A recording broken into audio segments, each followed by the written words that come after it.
Nggak ada gunanya harta Abu Lahab, tidak bisa menolongnya. Saya naron datalahat. Ini kan silih tanfis. Niscaya pasti nantinya Abu Lahab masuk neraka.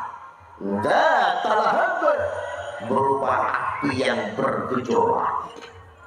Ternyata yang masuk neraka bukan cuma Abu Lahab, wamra'atuh, bininya sedang bersalin, yang dilahirkan anak perempuan, walla wajhuhu, mukanya berpaling, nunduk kepalanya, muswad dan menghitam.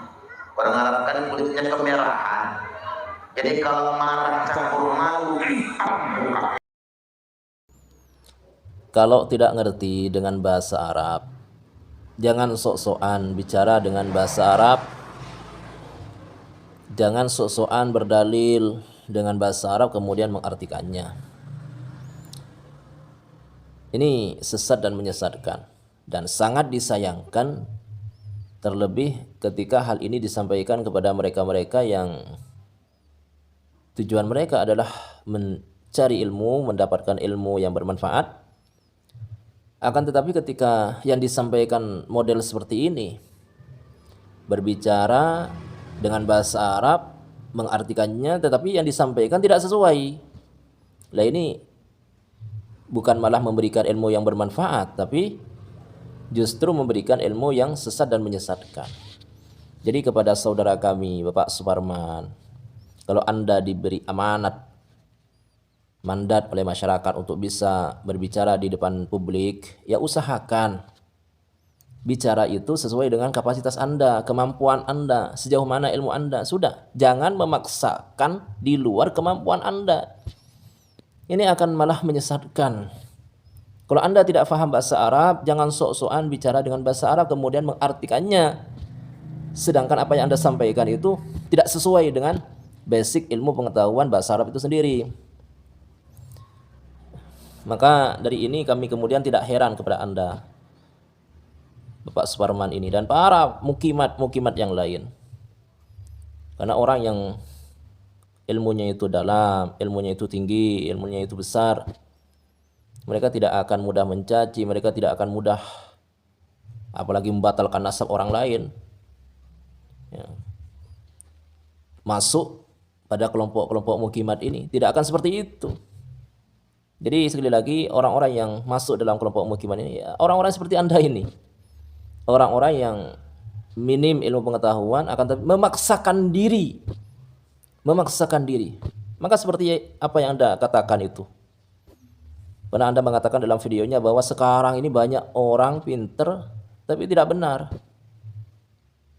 Banyak pinter mengolah kata, pinter bersilat lidah, akan tetapi tidak dibarengi dengan ilmu pengetahuan, dengan akhlak. Akhirnya apa? Hanya sebatas pinter tapi tidak benar.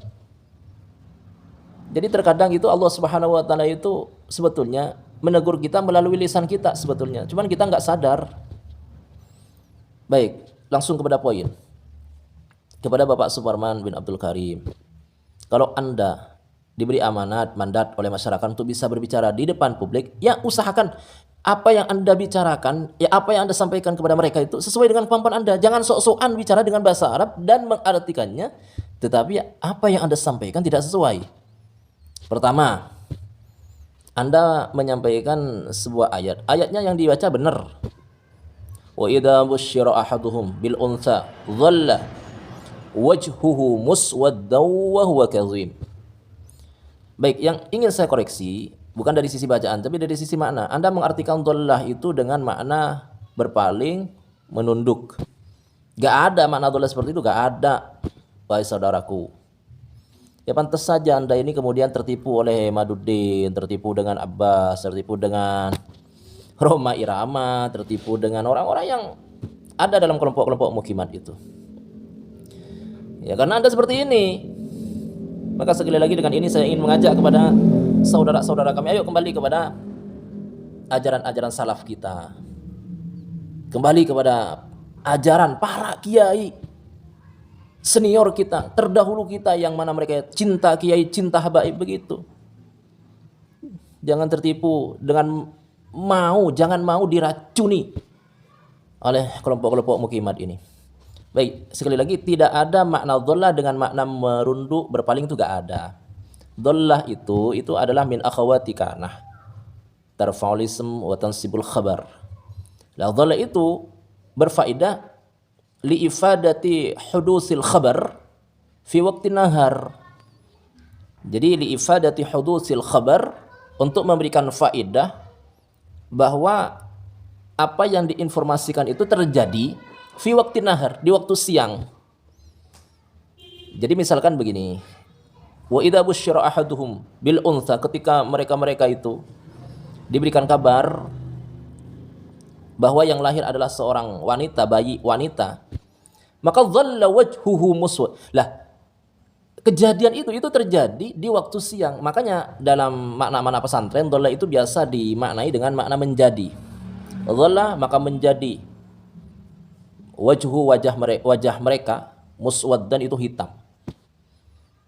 Biasanya dimaknai menjadi seperti itu di makna-makna pesantren. Jadi sekali lagi, dhalla itu li ifadati hudutsil khabar fi waqti nahar, bahwa apa yang diinformasikan itu terjadi di waktu siang, bukan makna berpaling atau merunduk. Itu gak ada makna dhalla seperti itu, wahai saudaraku. Maka bekali ya, jangan suka dengan mengurus nasab orang lain, mengurus kelakuan orang lain.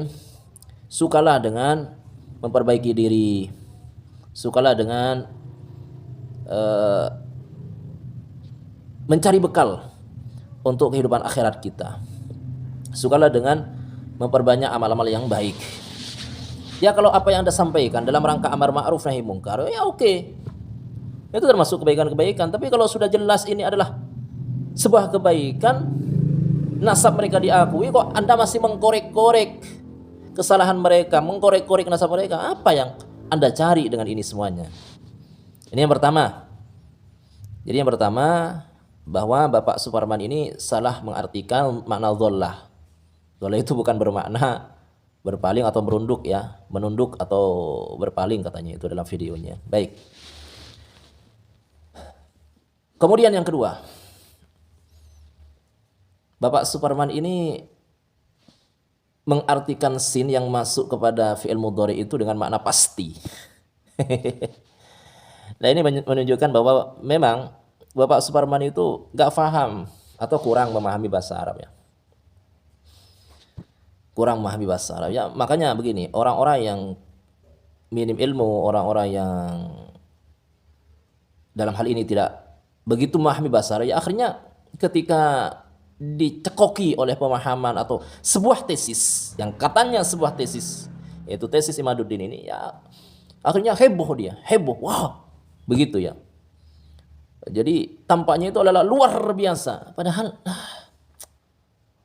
tidak seperti itu. Ini sama dengan orang yang berada di sebuah pelosok desa, kemudian disodorkan kepada dirinya itu misalkan apa?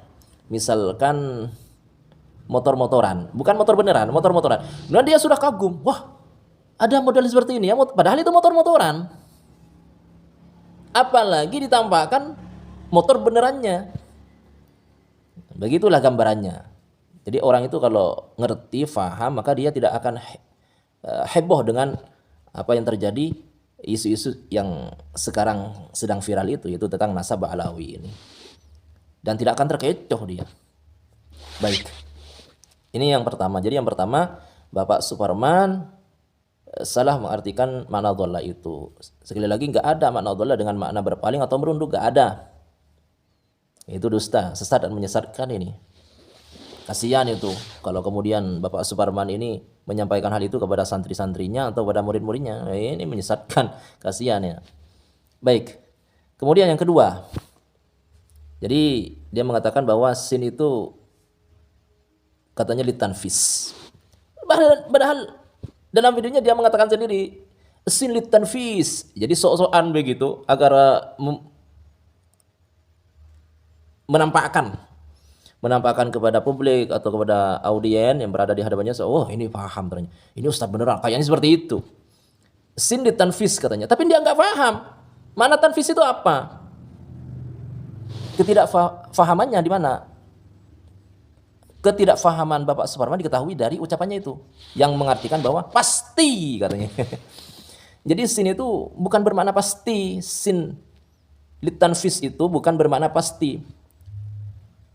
Baik, kalau dalam firman Allah itu, ya, kalau dalam firman Allah Subhanahu wa taala itu, saya selana, pasti bermakna fi'il mudhari'nya itu pasti bermakna pasti, ya. Artinya saya selana bahwa Abu Lahab itu akan masuk neraka itu pasti. Jadi nggak usah dimaknai dengan pasti lagi. Memang sudah pasti masuk neraka. Akan tetapi yang menjadi pertanyaan itu apa? Yang menjadi pertanyaan, apakah masuk nerakanya Abu Jahal itu dalam waktu yang dekat? Apa?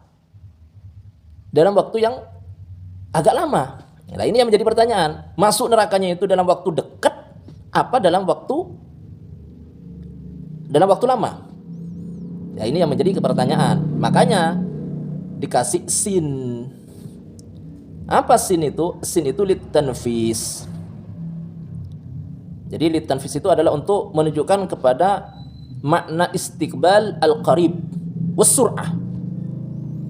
Jadi tujuan atau fungsi faedah ditambahnya sin di awal fi'il mudhari, yasla itu.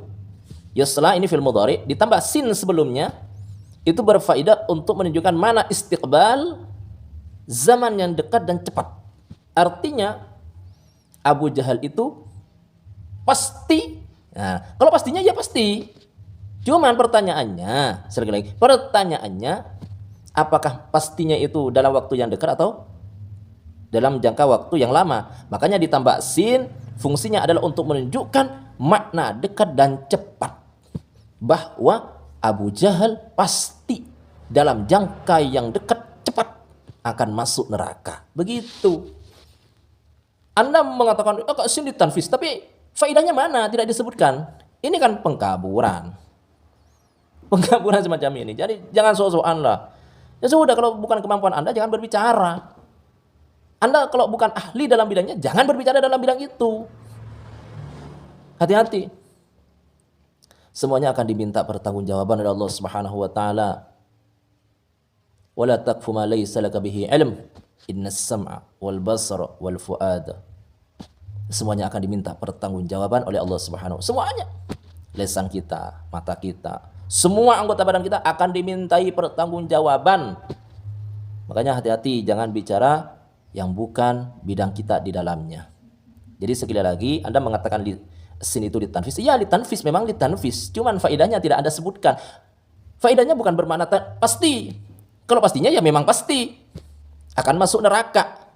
Tapi faedahnya sin itu adalah untuk menunjukkan pada zaman yang akan datang yang dekat dan cepat.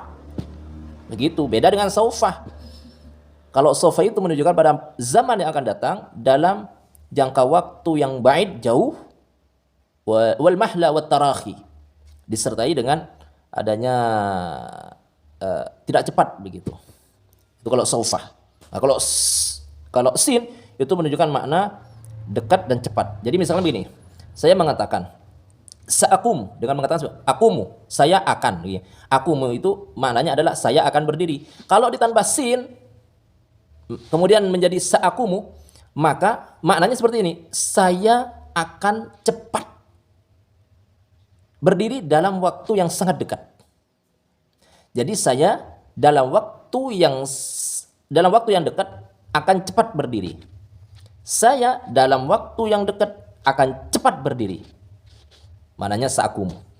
Kalau saufa akum, saya akan berdiri, tapi waktunya jedanya itu lama, tidak langsung begitu, tidak langsung berdiri. Itu kalau saufa. Jadi ada renggang waktu, ada longgar waktu di situ kalau saufa. Waktu yang lama. Baik, demikian. Jadi mana at-tanfis itu adalah untuk menunjukkan mana yang akan datang dalam waktu yang dekat dan cepat, bukan mana pasti. Kalau Anda hanya mengartikan pasti akan masuk neraka, maka itu bukan makna yang terkandung dalam faedah sin ditanfis itu. Baik, demikian kepada Bapak Suparman, saudara kami, dan para mukimat yang lain. Ayo, masih mumpung ada kesempatan, masih banyak waktu untuk bertaubat kepada Allah Subhanahu wa taala, bertaubat.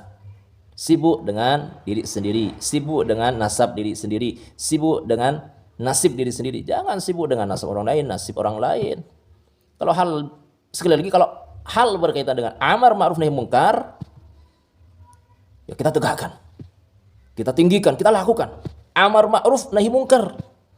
Tapi kalau justru malah yang baik dianggap salah, itu bukan amar ma'ruf nahi mungkar, tapi nahi ma'ruf, amar mungkar. Bukan amar ma'ruf nahi mungkar, bukan mengajak kepada kebaikan, mencegah dari yang buruk, tapi amar mungkar, menyuruh yang mungkar, nahi ma'ruf, melarang yang baik. Baik, demikian. Semoga hal ini bisa menggambarkan kepada kita bahwa kelompok-kelompok mukiman ya seperti ini. Makanya jangan heranlah mereka-mereka itu yang tergolong masuk dalam kelompok-kelompoknya itu adalah orang-orang yang memang minim ilmu, minim akhlak, dan suka membuat framing dusta. Entah motifnya apa dan bagaimana, tujuan mereka itu wallahu a'lam bissawab. Wallahu a'lam bima qasidihim, dengan tujuan mereka. Hasbunallahu wa ni'mal wakil, ni'mal maula wa ni'mal nasir, wala haula wala quwwata illa billahil aliyyil azim. Wa sallallahu ala sayyidina Muhammad wa ala alihi wa sahbihi ajmain walhamdulillahi rabbil alamin. Hadza minni wa minkum. Wallahu a'lam bissawab.